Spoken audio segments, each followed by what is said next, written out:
17 दिसंबर जब से MPPSC prelims का एग्जाम हुआ है, आप लोगों के मन में कई तरह के प्रश्न आ रहे हैं।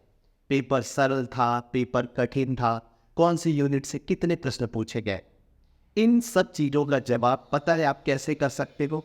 इसके लिए कहीं और डिपेंड होने का या किसी दूसरे पर निर्भर होने की ज़रूरत नहीं है। आपको क्या करना है, लास्ट ईयर भी कुछ क्वेश्चन पेपर उठाना है, उसे आधार बनाना है, उसे बेस बनाना है और उसी के आधार पर सारी चीज़ें आपको करके देखिए।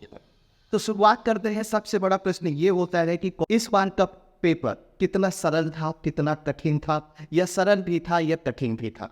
इसका पता हम लगा सकते हैं जब आप इसे प्रीवियस ईयर जो आपका पेपर हुआ था उससे जब कंपेयर करते हैं। तो जब हमने स्टूडेंट से बात करी तो उनका एक सीधा सा कहना ये था कि पिछली बार के कंपेयर में कुछ प्रश्न कठिन पूछे गए थे। एक बार ध्यान दीजिएगा, मैंने क्या बोला, कुछ प्रश्न कठिन पूछे गए थे।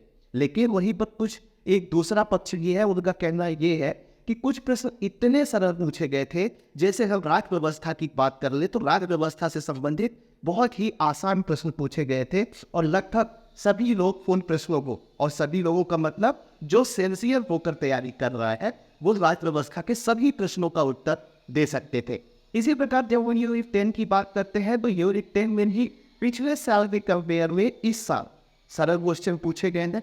9th यूनिट में भी कहा जाता है कि इंफॉर्मेशन टेक्नोलॉजी से जो पिछली बार क्वेश्चन पूछे गए थे, इस बार थोड़े से सरल क्वेश्चन पूछे गए थे। लेकिन इस बार सबके कान खड़े कर दिए हैं यूनिट 8 ने, जिसमें राष्ट्रीय अंतर्राष्ट्रीय से संबंधित जो करंट अफेयर्स की खबरें हैं। करंट अफेयर्स भी इन्होंने क्या किया है कि पिछले साल मतलब करंट अफेयर्स इन्होंने 6 महीने 1 महीने की बजाय इन्होंने पिछले 2 या 3 साल के करंट अफेयर्स शामिल कर लिए हैं, इसलिए भी पेपर थोड़ा सा टफ लगा है। इसी प्रकार जब यूनिट 7 की बात करते हैं जिसमें स्टूडेंट सबसे ज़्यादा परेशान रहते हैं, लेकिन इस बार इस तरह के प्रश्न नहीं पूछे गए हैं जो आपको परेशान करें। जब हम यूनिट 5 और यूनिट 6 की बात करते हैं राज्य व्यवस्था वाले की, जिसकी चर्चा मैंने पहले भी करी है कि बहुत ही आसान क्वेश्चन इससे पूछे गए हैं। जब हम इतिहास की बात करते हैं तो इतिहास में हमें मिला जुला रूप देखने को मिलता है, जिसमें कुछ टफ तो कुछ बहुत ही सिंपल प्रश्न पूछे गए हैं। इसी प्रकार जब ज्योग्राफी की बात करते हैं तो थोड़ा सा ज्योग्राफी उन्होंने टफ पूछा है। इस प्रकार ओवरऑल बात करें तो पिछली बार के कंपेयर में इस साल का प्रश्न पेपर थोड़ा सा टफ रहा है।